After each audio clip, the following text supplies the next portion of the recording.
for honey is greater than the sting of the swarm. He is not alone. A shadow moves through the parched grass. The black mamba. Inside the mouth, even a few stings can hurt more than many on the hide, but the badger is careless. The black mamba turns back toward its den, an opening tucked close to the base of the same tree.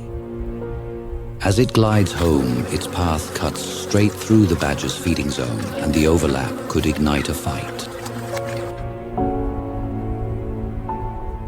The badger's back is turned, distracted, breathing hard. Too reckless. The mamba lowers its head, body flattening into the grass. Patience replaces speed.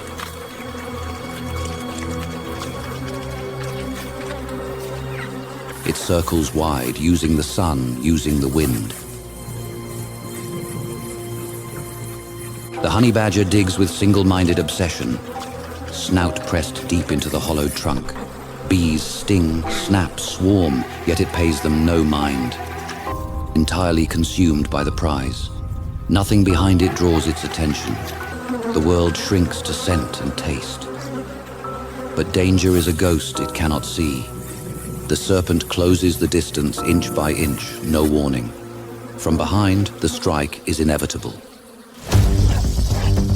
The badger recoils, spinning to face a new kind of death. This is the mamba's kiss. A potent neurotoxic cocktail designed to dismantle the nervous system.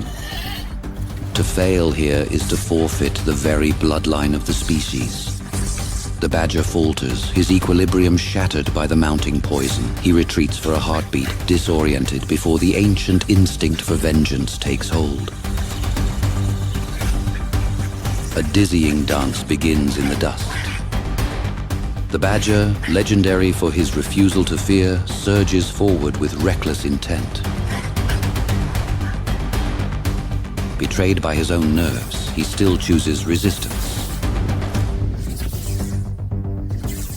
Both launch, then evade, momentum dissolving into sudden stillness.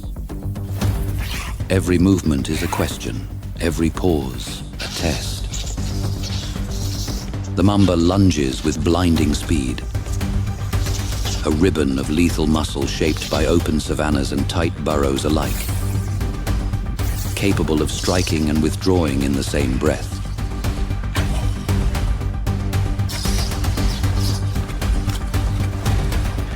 Relying on endurance, aggression, and an unusually high tolerance for pain.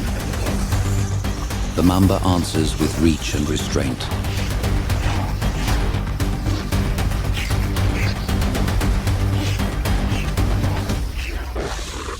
They advance, retreat, circle, feint. Two predators built for different wars, neither willing to commit too soon.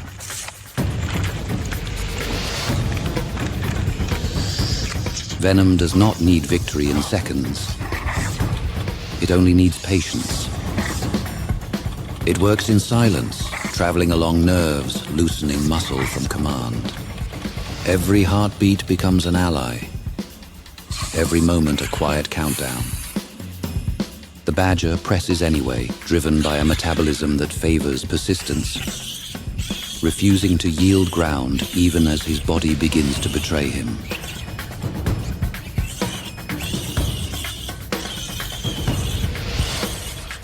The earth tilts.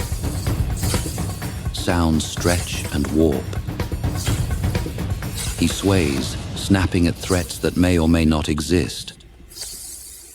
A mammal fighting both an opponent and his own unraveling senses. A sudden, violent burst of clarity. He snaps forward, his jaws locking onto the mamba's head with a sickening crunch. A brutal shake to ensure the light has left the serpent's eyes. The mamba falls limp. The threat is neutralized. But there are no true victors in this dust. The badger's body begins to revolt as the toxin reaches its zenith.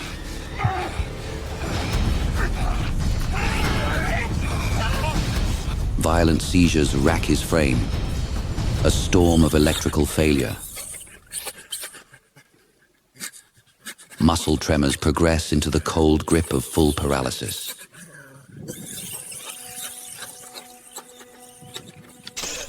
Consciousness fades into the golden grass. It forces a few steps, then pitches forward, unable to recover balance. Even animals with partial venom resistance can be overwhelmed by a large dose. It attempts a short run, but the stride breaks into stumbles. Running spikes oxygen demand, and venom can make oxygen harder to use.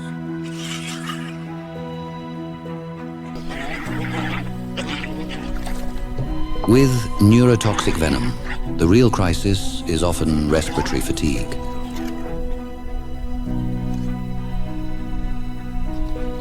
A final push, claws scraping, and it falls onto its side. A small shake runs down the spine, then stops abruptly. That stop can signal exhaustion, not recovery. The last movements are slight reflexes, not strength.